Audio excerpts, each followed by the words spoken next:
Hello, good evening, aspirant. This is Jai Singh this side. Welcome to all of you in Visual IS.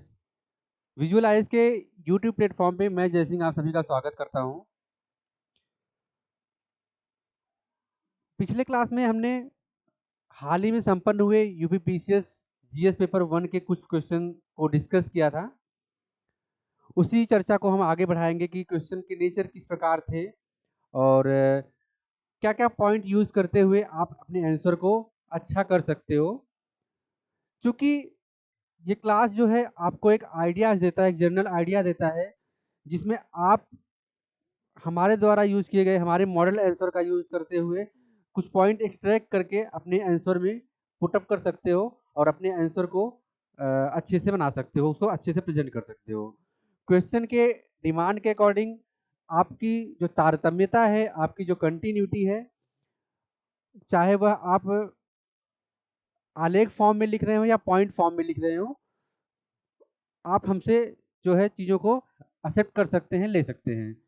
So basic चीज़ हम शुरुआत करते हैं, कल की class को कंटिन्यू करते हैं। तो एक बार फिर मैं आप सभी का स्वागत करता हूं विजुअलाइज के यूट्यूब प्लेटफॉर्म पे।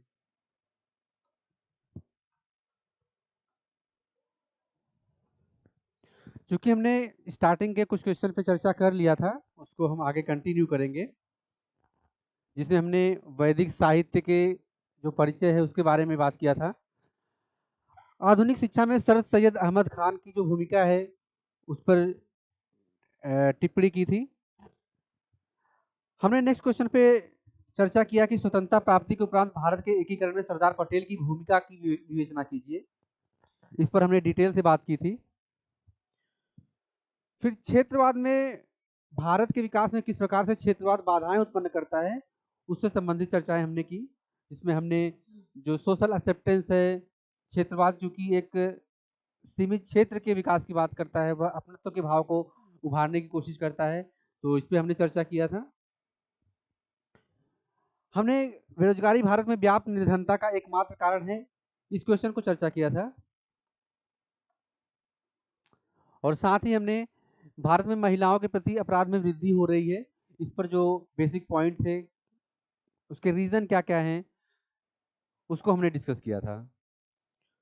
सो हम बढ़ते हैं आगे क्लास की ओर और अपने नेक्स्ट क्वेश्चन पे आते हैं। हमारा क्वेश्चन है, महासागर संसाधनों का भंडार है। आज सारा विश्व जो रिसोर्सेस हैं उसके अधिक यूटिलाइजेशन के कारण संसाधनों पर जो भार पड़ रहा है और लोगों की आवश्यकताएं बढ़ती जा रही है, संसाधन सीमित होने के कारण उस पर जो भार पड़ रहा है, उसके संदर्भ में ये क्वेश्चन है कि महासागर संसाधनों का भंडार है। तो इसमें ओशिन का रेफरेंस पूछा है संसाधनों के संदर्भ में, तो हम इस पे बात करेंगे कि किस प्रकार से एक महासागर जो है वह संसाधनों का एक महत्वपूर्ण भंडार है, इस पे हम चर्चा करेंगे।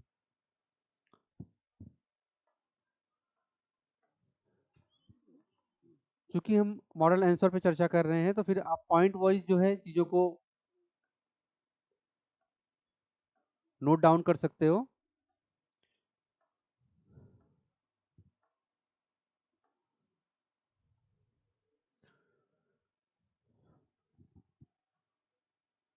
सो हमारा क्वेश्चन है, oceans are the storehouse of resources.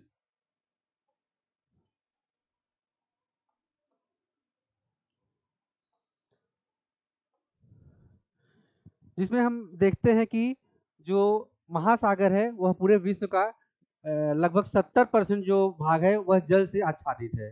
तो महासागर के 70% से अधिक भाग जो है वह जल से आच्छादित है। तो इस रूप में देखा जाए तो वाटर के फॉर्म में ही पानी का एक बहुत भाग पूरे पृथ्वी पर उपस्थित है। सो इसमें उस महासागर के अंदर पाए जाने वाले जो संसाधन हैं उस पर चर्चा कर लेते हैं, किस प्रकार से ये महासागर हमारे लिए एक संसाधन का काम कर सकते हैं, उस पर चर्चा करते हैं। चूंकि इंट्रोडक्शन आपका जो है वह शॉर्ट एंड क्रिस्पी होना चाहिए, जिसमें आप जो अवेबिलिटी है वाटर की इस पृथ्वी पर, उससे अपनी स्टार्टिंग करते हुए उसमें पाए जाने वाले फिशरीज, एक्वाकल्चर और अन्य जो संसाधन है उसके बारे में चर्चा कर सकते हैं। जैसे फर्स्ट पॉइंट है मरीन लाइफ। जब आप मरीन लाइफ की बात करते हैं तो इसमें आपको विभिन्न प्रकार के माइक्रोस्कोपिक प्लैंकटन और मैसिव वेल्स दिखाई देते हैं, जिसका तात्पर्य यह है कि छोटे खनिज संसाधनों से लेके बड़े जो हमारे संसाधन हैं, छोटे प्लैंकटन से लेके बड़ी मछलियों तक का अस्तित्व इसमें पाया जाता है। These organism provides a significant portion of the world's food supply। क्योंकि प्लैंकटन और फिश जो है वह एक ह्यूज मात्रा को जो भारत की जो विश्व की खाद्य प्रबंधक नीतियां हैं, खाद्य उपलब्धता को प्रोवाइड करती हैं। तो इसमें एक बड़ी मात्रा में इनके द्वारा खाद्य का प्रोडक्शन किया जाता है। Next point fisheries. चूंकि मत्स्य महासागरों का एक प्रमुख संसाधन है, इसलिए फिशरीज का जो रोल है, विभिन्न प्रकार की मछलियां जो पाई जाती हैं वह भी एक संसाधन के रूप में यूज की जाती हैं और विश्व में इनका जो उपयोग होता है वह खाद्य पदार्थों के रूप में होता है। इसी तरीके से विभिन्न प्रकार के मिनरल्स पाए जाते हैं, जिसमें आपके सॉल्ट हो गए, आपके सैंड्स हो गए, ग्रेवल्स हो गए एंड बहुत अधिकतर ऐसे मेटल्स पाए जाते हैं जैसे मैग्नीज, कॉपर, जिंक। इस तरीके के जो संसाधन है महासागरों में पाए जाते हैं जो मानव आवश्यकताओं की पूर्ति के लिए आवश्यक होते हैं और खाद्य संबंधी जरूरतों को पूरा करते हैं। महासागर में संसाधन के रूप में एनर्जी के रूप में भी हम महासागर के संसाधन का इस्तेमाल कर सकते हैं। जिस प्रकार से महासागरों में जो पानी होता है उसके जो टाइडल जो ज्वार और भाटा होते हैं उसके माध्यम से हम बिजली का प्रोडक्शन करते हैं, हम उसके माध्यम से इलेक्ट्रिसिटी का प्रोडक्शन करते हैं। तो यह एक एनर्जी के रूप में भी महत्वपूर्ण हो जाता है। साथ ही ऑयल एंड गैस की उपलब्धता भी महासागरों में होती है, जिसके ड्रिलिंग एक्सप्लोरेशन के लिए सरकारें प्रयासरत हैं और आने वाले भविष्य में अधिक से अधिक इसका इस्तेमाल करके ड्रिलिंग एंड एक्सप्लोरेशन के माध्यम से नेचुरल गैस और अदर प्रकार की जो प्रोडक्टिविटी है उसको इनकलकेट करना चाहते हैं।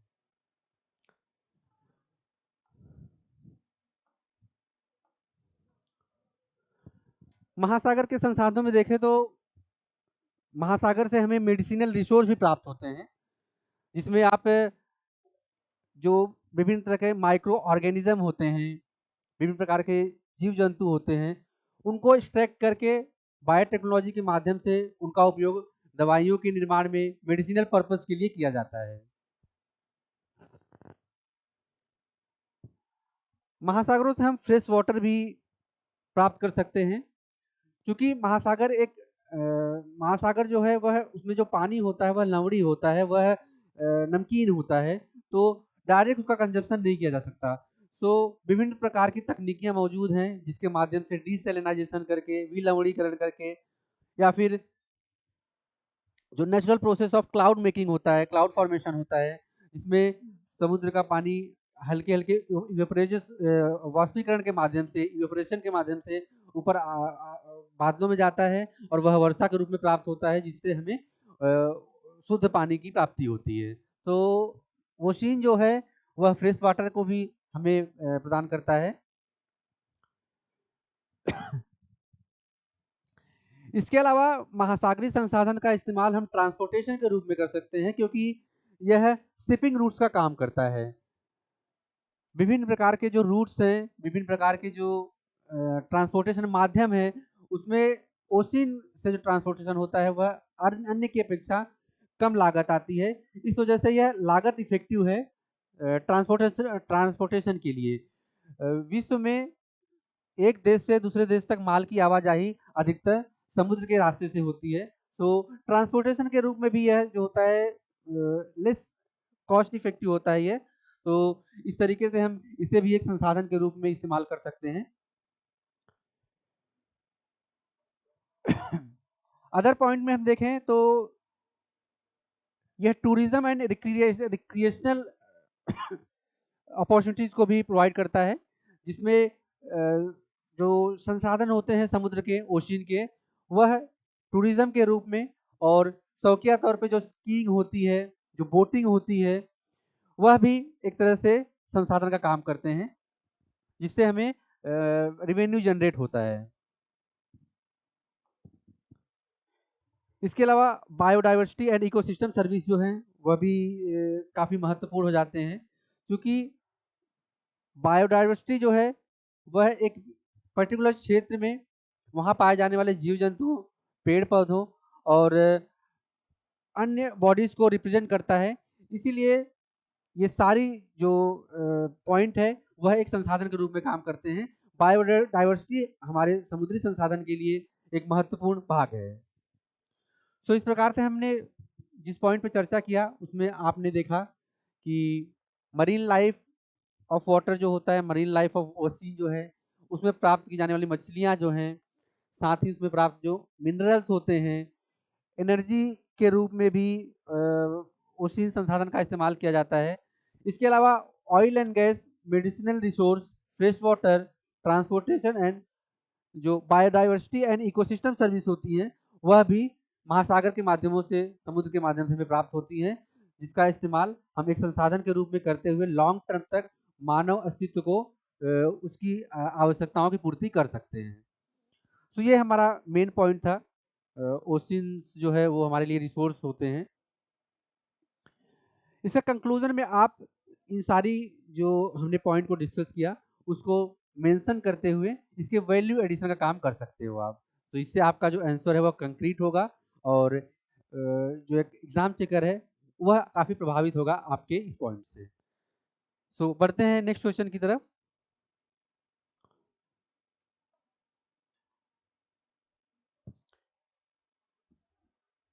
नेक्स्ट क्वेश्चन ज्योग्राफी से है, जिसमें क्वेश्चन पूछा गया है कि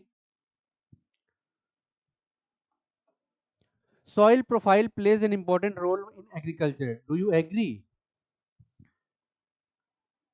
सो हम जैसा जानते हैं कि जो मिट्टी होती है वह पौधों एग्रीकल्चर में काफ़ी महत्वपूर्ण होती है। तो मिट्टी का एक अपना कंपोजिशन होता है, जिसमें जो लेयर्स होते हैं, उनकी उत्पादकता के आधार पे, उनमें उपस्थित न्यूट्रिएंट्स के आधार पे, उनके जो लेयर होते हैं, उसकी चर्चा की गई है कि सॉइल प्रोफाइलिंग जो है, वह इम्पोर्टेंट रोल अदा करता है एग्रीकल्चर में। तो किस प्रकार से इसका इम्पोर्टेंस है, हम इस पर चर्चा कर लेते हैं। सो जैसा हम सभी जानते हैं कि इसका इम्पोर्टेंस अपने आप में बहुत महत्वपूर्ण है। यह एक वर्टिकल अरेंजमेंट होता है, मिट्टियों के समूह का एक वर्टिकल अरेंजमेंट होता है, जिसमें विभिन्न प्रकार के लेयर्स पाए जाते हैं, और यह महत्वपूर्ण क्यों है? सो सबसे पहला पॉइंट है न्यूट्रिएंट अवेलेबिलिटी।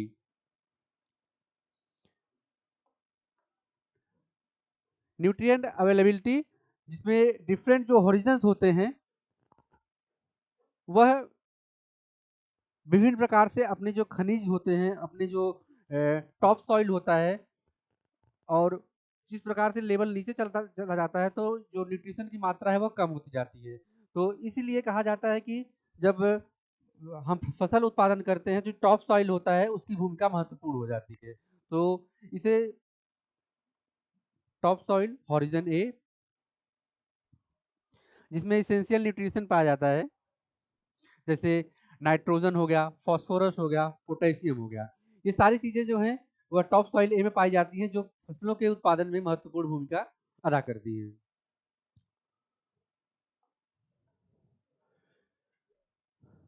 इसके साथ ही जो मिट्टी होती है वह root growth and soil structure को फॉर्मेट करने में महत्वपूर्ण भूमिका निभाती है, क्योंकि फसलों की जो वृद्धि होती है, उनके रूट जो होते हैं, उनकी जो जड़ें होती हैं, वह मिट्टी से किस प्रकार से आच्छादित है, मिट्टी से किस प्रकार से उनका आच्छादन है, इस पर भी डिपेंड करती हैं। तो जो टॉप सॉइल होता है वह इनको आवश्यक न्यूट्रिशन प्रदान करता है। इसके अलावा जो मिट्टी है वह मॉइस्चर रिटेंशन, फसलों के लिए जो नमी की आवश्यकता होती है उसको बनाए रखती है। तो इस रूप में भी जो फसलों की मिट्टी है वह काफ़ी इम्पोर्टेंट हो जाती है। साथ ही यह पीएच जो लेवल होता है मिट्टी का, उसको मेंटेन करने में, और सॉइल एसिडिटी जो होती है, जो आवश्यक सॉइल एसिडिटी होती है फसलों के उत्पादन में, उसकी जो स्तर होता है, उसका जो लेवल होता है, उसको मेंटेन करने में सहायक होता है। इसके अलावा जो फसलों को विभिन्न प्रकार के रोग होते हैं, विभिन्न प्रकार का जो पेस्ट मैनेजमेंट होता है, वह मिट्टी अ, आसानी स्वयं रूप से करती है। तो जिसके लिए बाहरी किसी भी फर्टिलाइज़र या बाहरी किसी भी पेस्टिसाइड की आवश्यकता नहीं होती, वह उस स्तर को कम करता है।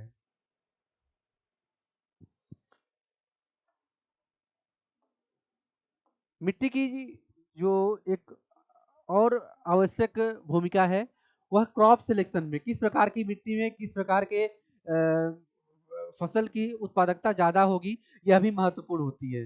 जैसे काली मिट्टी में कपास की जो फसल है, वह अधिक पाई जाती है, अधिक उत्पादन होता है उसका, तो काली मिट्टी सूटेबल है कपास की फसल के लिए। इसके अलावा आप चावल की फसल के लिए जो जलोढ़ मृदा है, जिसमें पानी की आवश्यकता अधिक होती है, उसकी वह चावल की कृषि के लिए विशेषता है। तो जो है क्रॉप सिलेक्शन में मिट्टी काफ़ी महत्वपूर्ण भूमिका निभाता है। इसके अलावा कंज़र्वेशन प्रैक्टिसेज़ जो हैं, जिसमें आपका नो टिल्ट फार्मिंग और कंटूर फार्मिंग जो आते हैं, उसकी आवश्यकता है कि किस प्रकार की मिट्टी में कम पानी के माध्यम से फसलों का उत्पादन अधिक हो। तो पानी की बचत को लेकर जो ये कंज़र्वेशन फार्मिंग है, उसमें मिट्टी की भूमिका महत्वपूर्ण होती है। इसके अलावा सॉइल हेल्थ, मिट्टी का अपना एक स्ट्रक्चर होता है, जिसे कुछ समय के लिए मिट्टी को फार्म जो होते हैं, खेती जो होती है, उसके उस लैंड का इस्तेमाल छोड़ दिया जाता है ताकि वह अपने आप को फर्टाइल कर सके। तो सॉइल की मजबूती के लिए, सॉइल के स्वास्थ्य के लिए भी मिट्टी की आवश्यकता होती है। नेक्स्ट पॉइंट है precision agriculture. Precision agriculture smart agriculture को रिप्रेजेंट करता है, जिसमें आप जो है ऑर्गेनिक फार्मिंग जो है, ऑर्गेनिक फार्मिंग, इसके अलावा जो टेक्नोलॉजिकल एडवांसमेंट टूल होते हैं एग्रीकल्चर सेक्टर में, आप उनका इस्तेमाल करते हुए जो फार्मिंग करते हैं। पर ड्रॉप मोर क्रॉप के लिए जो सिंचाई विधि है, कम पानी का इस्तेमाल करके अधिक उत्पादन करना, ये सारी चीज़ें जो होती है वो प्रिसीजन एग्रीकल्चर में आती हैं। और इसके साथ ही खेती के क्षेत्र में नए नॉलेज गेन करना, नई जो तकनीकी डेवलपमेंट है उसके साथ अटैच होना, ये सारी चीज़ें जो होती हैं प्रिसीजन एग्रीकल्चर में आती हैं, जो मिट्टी की कम उपलब्धता के बावजूद भी प्रोडक्शन अधिक करती हैं। तो ये सारी चीज़ें हमने डिस्कस किया कि जो सॉइल प्रोफाइल होता है वह किस प्रकार से उपयोगी होता है। बढ़ते हैं नेक्स्ट क्वेश्चन की तरफ। नेक्स्ट क्वेश्चन रोहिंग्या रिफ्यूजीज पर पूछा है, जिसमें रोहिंग्या रिफ्यूजीज पर बोलता है कि throw light on Rohingya refugee in South Asia. Particular हमें साउथ एशिया रीजन में, साउथ एशिया रीजन में किस प्रकार से रोहिंग्या की स्थिति इस क्षेत्र में दर्शाई जाती है, किस प्रकार की स्थिति रोहिंग्या रिफ्यूजीज की है, हमें उस पर डिस्कस करना है। साथ ही इसमें हम चर्चा करेंगे कि भारत में किस प्रकार की समस्याएं हैं, क्योंकि सेंट्रल पॉइंट ऑफ कोर हमारा भारत है, जिसमें भारत की को हमें सेंटर में रख के बात करना है। क्योंकि साउथ एशिया में कौन कौन से कंट्रीज आते हैं, वहाँ पर रोहिंग्या किस प्रकार से माइग्रेट हुए हैं और किस प्रकार से वहाँ के लोकल रिसोर्सेज पे बर्डन पड़ता है, ये सारी चीज़ों पे हम चर्चा करेंगे। तो बीते कुछ समय में रोहिंग्या जो इशू है वह काफ़ी उभर कर निकला है, और खास करके साउथ एशिया क्षेत्रों में। तो जैसा हम जानते हैं कि 2017 में जब मिलिट्री क्रैकडाउन हुआ रखाइन स्टेट में, क्योंकि ये हम पहले जान लेते हैं कि रोहिंग्या जो है वह म्यांमार के मूल निवासी हैं, वहाँ के वहाँ की क्षेत्र की ये जाति है, रोहिंग्या जिन्हें कहते हैं। तो रखाइन क्षेत्र में 2017 में जब मिलिट्री क्रैकडाउन हुआ, तो वहाँ से इनका माइग्रेशन हुआ और ये तेज़ी से बहुत तेज़ी से पूरे साउथ एशिया में फैलने लगे। चूँकि इनका माइग्रेशन एक रिफ्यूजी के रूप में होता है, इसीलिए जो इंटरनेशनल कानून है, वह भी इनके समन्वय की बात करते हैं। तो देखते हैं कि कहाँ-कहाँ पर रोहिंग्या रिफ्यूजी जो है, वह गए।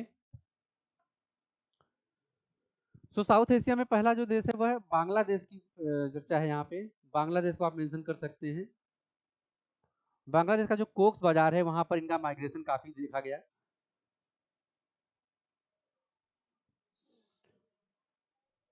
इंडिया में आप कश्मीर वाला रीजन, जम्मू कश्मीर रीजन, तेलंगाना और दिल्ली के रीजन में इनका माइग्रेशन काफ़ी देखा गया। इसके अलावा पाकिस्तान, मलेशिया और इंडोनेशिया में भी इनका जो अतिक्रमण है, इनका माइग्रेशन देखा गया।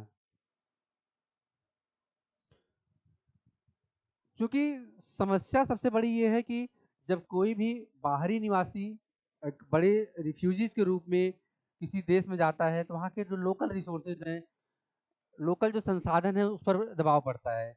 तो संभावना ये बनती है कि वहाँ के जो लोकल लोग हैं और उनके बीच में कॉन्फ्लिक्ट बढ़ने की संभावना ज़्यादा होती है, जो हिंसा का रूप ले सकता है, जो अन्य प्रकार की कई समस्याएं उत्पन्न कर सकता है।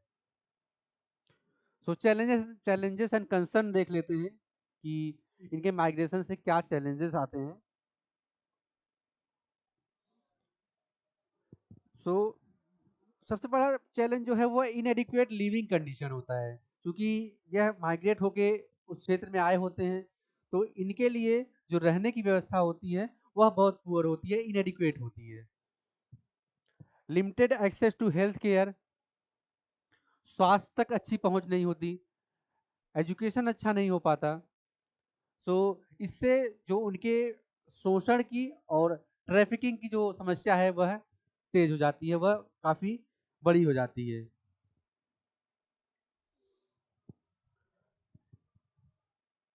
The host country, particularly Bangladesh, has struggled to provide for the basic needs of large refugees population, straining local resources and infrastructure. Rohingya के माइग्रेशन से जो सबसे ज़्यादा प्रभावित हुआ, वह बांग्लादेश था, जो लिमिटेड रिसोर्स में उनकी भरण पूर्ति नहीं कर सकता था। तो इससे उन्हें जो हेल्थ केयर और अदर जो प्रॉब्लम थी, वह उभर कर सामने आई। इसका इंटरनेशनल रिस्पॉन्स क्या रहा? इंटरनेशनल रिस्पॉन्स में हम देखते हैं कि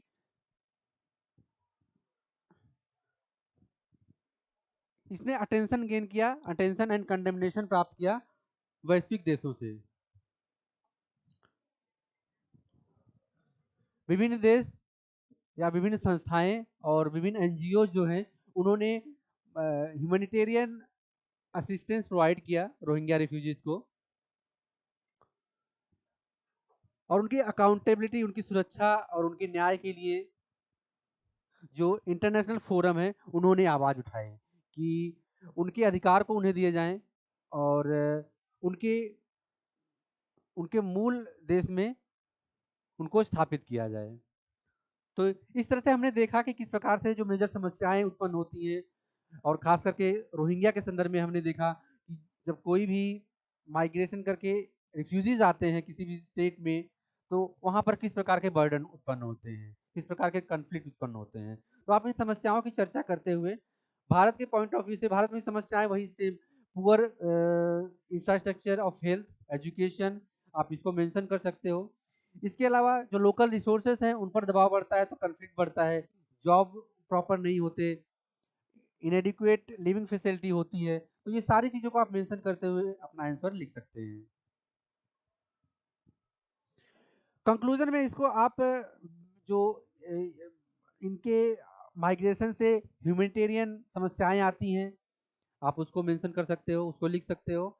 इसके अलावा जो समस्याएं लोकल तौर पे आती हैं, उसको मेंशन करते हुए अपने आंसर को आप कंक्लूड कर सकते हो। ये हमने चर्चा की रोहिंग्या मुद्दे पर। बढ़ते हैं नेक्स्ट क्वेश्चन की तरफ।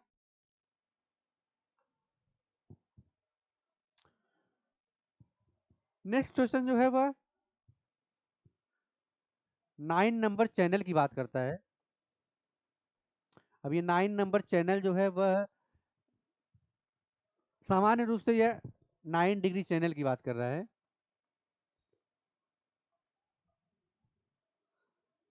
सो 9 डिग्री चैनल है, जब आप अटेम्प्ट करने जाओगे तो कुछ बेसिक पॉइंट है, क्योंकि इसमें शॉर्ट नोट लिखना है तो बहुत ज़्यादा आपको एक्सपांड होने की ज़रूरत नहीं है।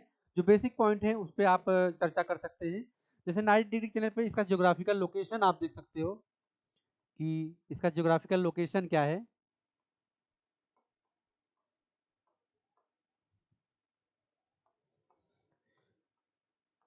ज्योग्राफिकल सिचुएशन, ज्योग्राफिकल लोकेशन, इसके साथ आप जो पॉइंट मेंशन कर सकते हो, इसका स्ट्रेटेजिकल इंपॉर्टेंस क्या है, इसकी सामरिक स्थिति क्या है,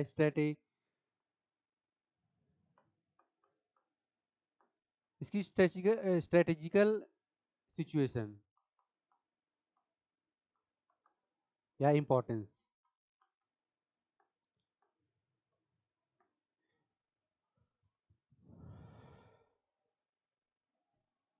इसके अलावा इसका जो इंटरनेशनल बाउंड्री है, चूंकि यह मालदीव से सटा हुआ क्षेत्र है, इस वजह से जो इंटरनेशनल बाउंड्री है उसकी इंपॉर्टेंस क्या है, और यह इंटरनेशनल ट्रांसपोर्टेशन रूट है।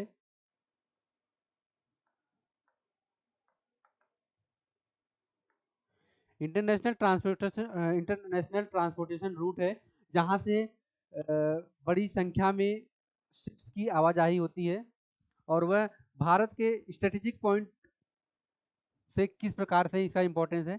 आप इन सबको मेंशन करते हुए अपना आंसर कंक्लूड कर सकते हो, अपने आंसर को पॉइंट आउट कर सकते हो। सो हमने सेक्शन ए के यूपीपीसी से पूछे गए क्वेश्चन के सेक्शन ए जीएस पेपर 1 को चर्चा की। आइए बढ़ते हैं सेक्शन बी की तरफ। एक नोट यहाँ पे जरूरी है, इसमें जो हिस्ट्री के क्वेश्चंस हैं वह हमारी टीम के फैकल्टी के अदर मेंबर द्वारा आपसे डिस्कस किया जाएगा। तो ज्योग्राफी के एंड जो सोसाइटी के क्वेश्चन हैं उसको मैं डील कर रहा हूँ, तो आप उसको हम मेरे माध्यम से देख सकते हैं, और हिस्ट्री के जो क्वेश्चंस हैं वह हमारी टीम के फैकल्टी द्वारा अदर लोगों द्वारा डिस्कस किया जाएगा। तो बढ़ते हैं नेक्स्ट क्वेश्चन की तरफ।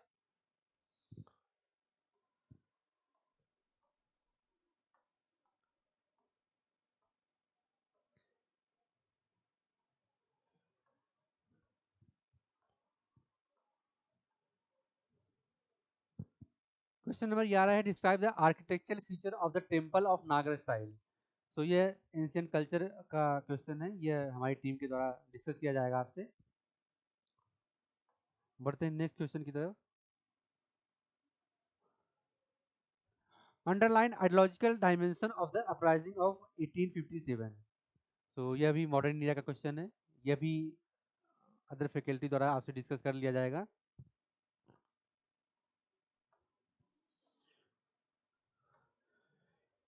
नेक्स्ट क्वेश्चन है 13th question, evaluate the role of Bismarck in the unification of Germany. तो ये वर्ल्ड हिस्ट्री से आया क्वेश्चन है, इसकी चर्चा भी हमारी जो हिस्ट्री सब्जेक्ट की टीम है वह आपसे डिस्कस करेगी।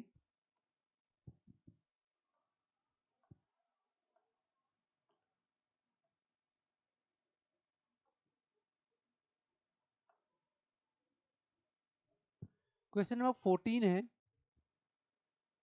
How did Indian culture affect the world during corona pandemic period. Indian culture को पूछ रहा है कि इंडियन कल्चर ने किस प्रकार से प्रभावित किया कोरोना के समय को। क्योंकि पूरा विश्व कोरोना की इस महामारी से काफी संक्रमित हुआ और काफी पीड़ित हुआ। तो हमने वो दौर भी देखा है जहां पर समस्याएं दिन ब दिन डेली बेसिस पे और बढ़ती जा रही थी। हमारी सरकार प्रयासरत थी कि सिचुएशन हेक्टिक ना होने पाए, तो अपने लेवल पे वो प्रयासरत थी, लेकिन हमने कई सारी समस्याओं का उसमें सामना किया, जिसमें सोशल डिस्टेंसिंग जो है, हमारा जो देश है वह यूनिफिकेशन की बात करता है, हम डाइवर्सिटी में भी एकता रखने की बात करते हैं, लेकिन सोशल डिस्टेंसिंग जो एक कंसेप्ट था कि हम दूरी बनाकर रहना है, तो ये चीज़ें कहीं न कहीं हमारे कल्चर में नहीं थी। हम जिससे मिलते हैं, प्रेम से मिलते हैं, हमारा भाव प्रेम का होता है। तो यहाँ पर यह कल्चर थोड़ा-सा डिफ्लेक्ट हुआ, लेकिन हम देख लेते हैं कि किस प्रकार से हमने उस चीज़ों को डील किया, टैकल किया। So Indian culture has a significant influence on the world during the COVID-19 pandemic period in several ways. So किस प्रकार से इंडियन कल्चर जो है हमने इससे डील किया। हमारी जो संस्कृति है योगा एंड मेडिटेशन की, उसको हमने काफ़ी बड़े तौर पर प्रमोट किया। चूँकि योगा की जो उत्पत्ति है वह भारत में मानी जाती है और योगा आपके पूरे शरीर का जो एक बैलेंस पॉइंट होता है उसको निर्धारित करता है। सो यह एक बहुत बड़ी भूमिका रही अपनी इम्यूनिटी को बढ़ाने के लिए। सरकार भी प्रयासरत थी कि इसे प्रमोट किया जाए। तो योगा में और मेडिटेशन के माध्यम से लोगों ने आपसी जुड़ाव महसूस किया,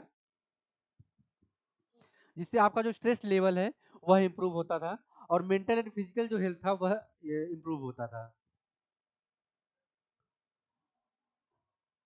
इसके अलावा आयुर्वेद एंड हर्बल रेमेडीज जो है उसके माध्यम से भी हमने कोरोना का जो टाइम था उसको फेस किया, उसको उसे डिफीट करने में आयुर्वेद एंड हर्बल रेमेडीज जो अपने लेवल पे हो सकता था हमने किया, जिसमें हमने देखा कि हर्बल सप्लीमेंट जो है जो इम्यूनिटी को बढ़ाता है उसके यूज करने की बात की गई और traditional Indian herbs and spices like turmeric and ashwagandha gain recognition for their potential health benefit. जो हर्ब्स और स्पाइसेस थे उनके माध्यम से इम्यूनिटी बढ़ाने की बात की गई थी। तो यह भी हमारा एक कल्चर है, क्योंकि भारत जो है मसालों के क्षेत्र में काफ़ी रिच है, तो उस मसालों का इस्तेमाल करके और जैसे हल्दी हो गया, गंधा हो गया, इनके माध्यम से जो है कोरोना से लड़ने का प्रयास किया गया।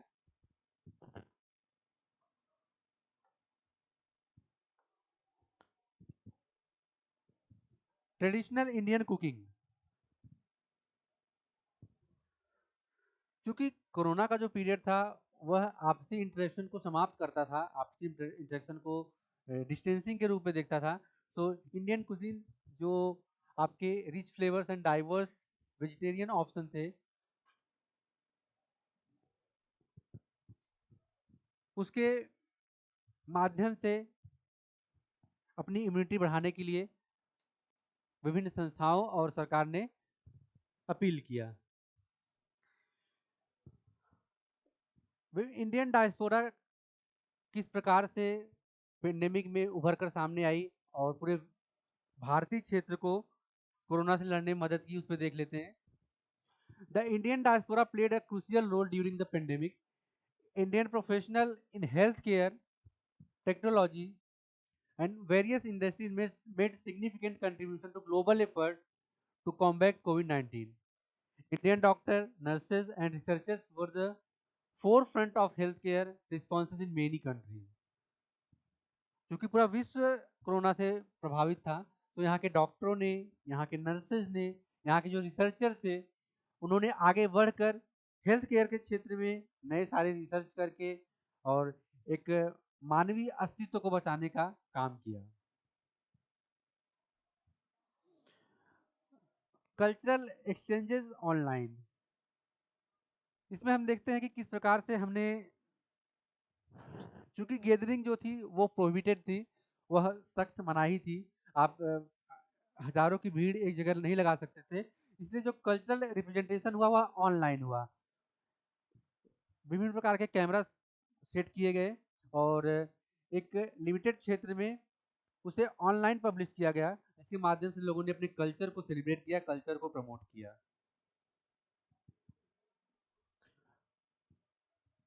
Traditional practices for mental health, जैसे प्राणायाम जो होता है, ब्रीथिंग एक्सरसाइज जो होती है, मंत्र जो हो गए उसका उच्चारण जो होता है, यह दिमाग को काफ़ी सुकून देते हैं। तो जो ट्रेडिशनल प्रैक्टिसेस थी मेंटल हेल्थ को सही रखने के लिए, जैसे मंत्र हो गए, जैसे आपके प्राणायाम हो गए, ये सारी चीज़ें भी आपको आपसी रूप से जोड़ने का काम किया। तो कोरोना में ट्रेडिशनल प्रैक्टिसेस जो थी, वह काफ़ी इम्पोर्टेंट थी, वह काफ़ी महत्वपूर्ण साबित हुई। इसके अलावा डिजिटल ट्रांसफॉर्मेशन, जो कि आपका आईटी सेक्टर ने एक महत्वपूर्ण रोल प्ले किया, जिसमें ऑनलाइन एजुकेशन, टेलीमेडिसिन, इन सब का जो कंसेप्ट है वह काफ़ी तेज़ी से प्रचारित हुआ, प्रभावित हुआ।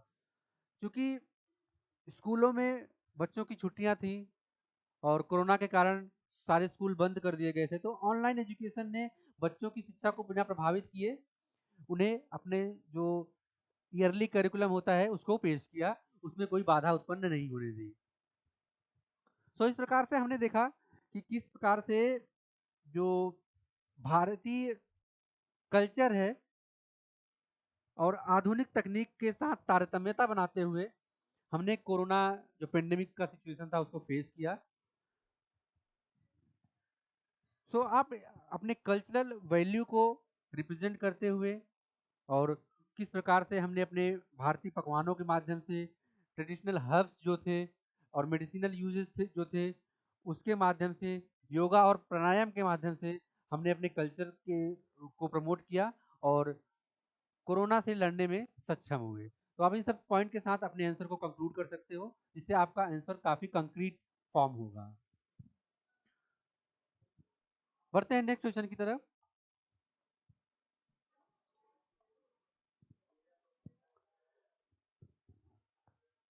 जिसमें क्वेश्चन है कि evaluate the role of women organization in women empowerment. जो वुमेन ऑर्गेनाइजेशन है, वुमेन संस्थाएं हैं, वह वुमेन सशक्तिकरण में, नारी सशक्तिकरण में किस प्रकार से अपना रोल अदा करती हैं, इसके बारे में चर्चा की गई है।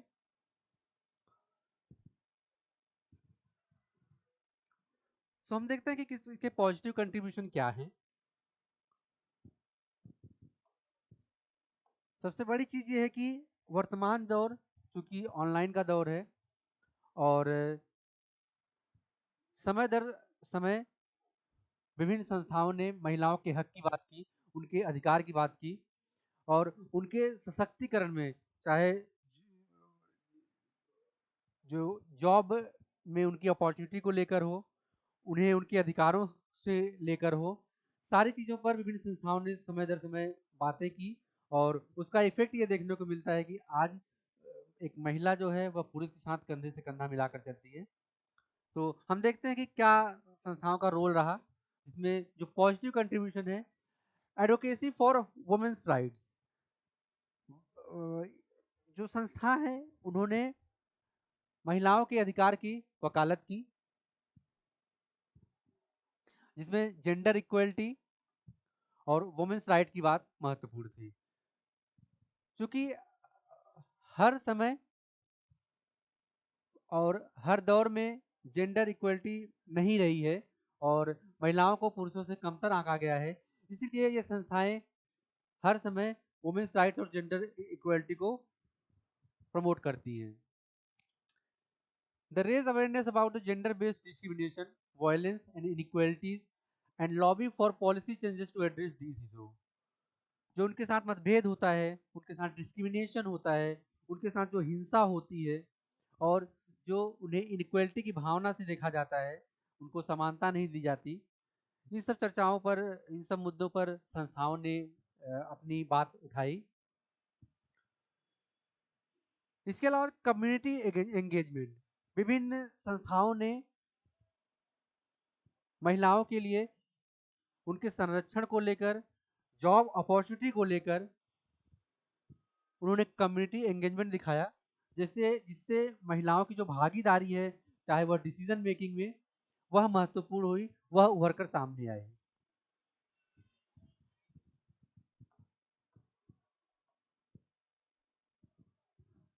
इसके अलावा इन संस्थाओं ने जो विक्टिम होते थे, वायलेंस से पीड़ित होते थे, उनका सपोर्ट किया। उनके लिए जो शेल्टर की व्यवस्था है, उनके लिए आवास की व्यवस्था उत्पन्न प्रोवाइड की, उनका काउंसलिंग किया, उनको जो कानूनी सहायता मिल सकती थी, लीगल एड मिल सकता था, उसको उन्होंने प्रोवाइड किया। तो इस तरीके से इन संस्थाओं ने जो sexual harassment and domestic violence की शिकार महिलाएं थी, उनके लिए विभिन्न प्रकार के व्यवस्था की।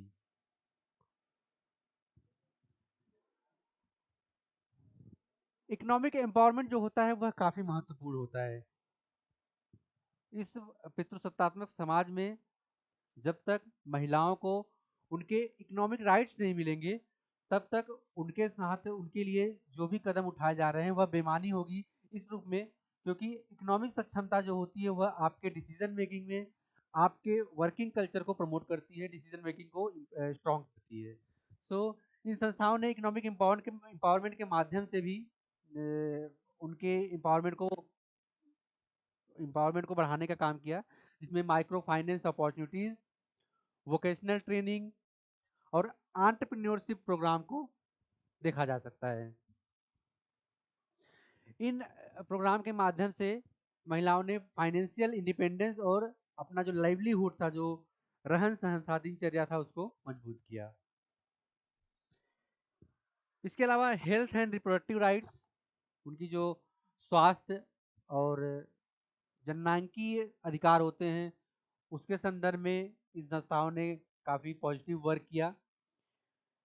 राजनीति में उनका पार्टिसिपेशन, उसको बढ़ाया, जिससे उनके महिलाओं के अंदर लीडरशिप क्वालिटी डेवलप हो पाई। जिसमें आप देखते हैं कि इसमें वुमेन्स कैंपेन के माध्यम से उन्हें लीडरशिप क्वालिटी प्रोवाइड की गई, लीडरशिप ट्रेनिंग प्रोवाइड की गई, जिससे उनका पॉलिटिकल एंगेजमेंट है वह बढ़ पाया और महिलाएं डिसीजन मेकिंग में एक बड़ा पार्ट ले पाई। तो इस रूप में हम देखते हैं कि संस्थाएं किस प्रकार से political participation, health and reproductive rights, economic empowerment के माध्यम से महिलाओं के अंदर चेतना का भाव विकसित करते हुए उन्हें उनके अधिकार से वाकिफ कराती हैं।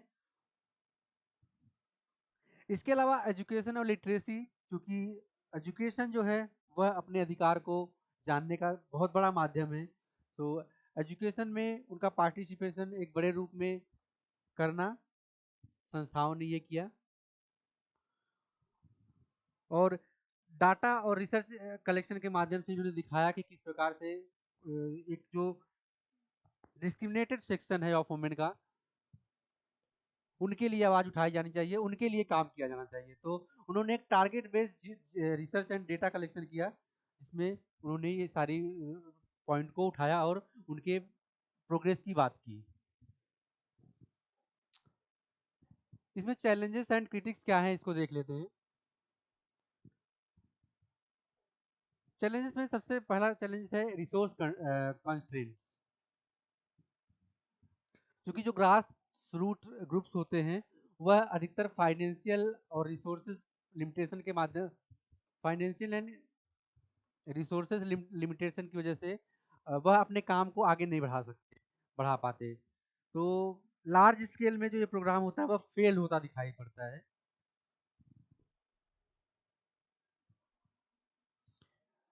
इसके अलावा फ्रेगमेंटेशन, क्योंकि एक ही अधिकार पर कई बात करने के लिए कई सारी ऑर्गेनाइजेशन होती हैं, कई सारे ग्रुप्स होते हैं, तो उसमें अलगाव की स्थिति दिखाई देती है और उनमें एकता और तारतम्यता नहीं बन पाती, जिससे जो उनका कलेक्टिव इंफॉर्मेशन होता है वह फेल होता है। इसके अलावा हम देखते हैं सस्टेनेबिलिटी और intersectionality, cultural and social resistance जो है, क्योंकि अधिकतर महिलाओं को घर से बाहर निकलने की स्वतंत्रता नहीं होती, तो वह अपने अधिकार को इस रूप में प्रमोट नहीं कर पाती और अपने पितृसत्तात्मक दायरे में ही वह अपने अधिकारों को व्यतीत करना पसंद करती हैं, करने को मजबूर रहती हैं, सॉरी, व्यतीत करने को मजबूर रहती हैं।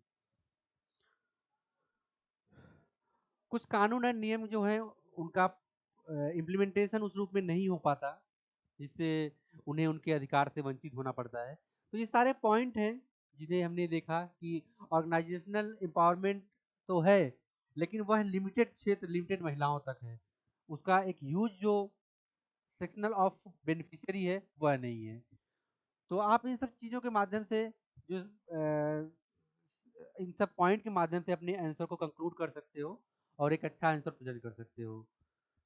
सो हमने चर्चा की आज के क्वेश्चन पर। तो आप इस वीडियो को लाइक कीजिए, शेयर कीजिए, सब्सक्राइब कीजिए हमारे चैनल को। हम आपके एक लाइक से हमें मोटिवेशन मिलता है कि हम आपके लिए नया कंटेंट और एक एनर्जी के साथ आपको नई चीज़ें प्रस्तुत कर पाएँ। तो आप लाइक कीजिए, शेयर कीजिए, कमेंट कीजिए, चैनल को सब्सक्राइब कीजिए। Thank you so much.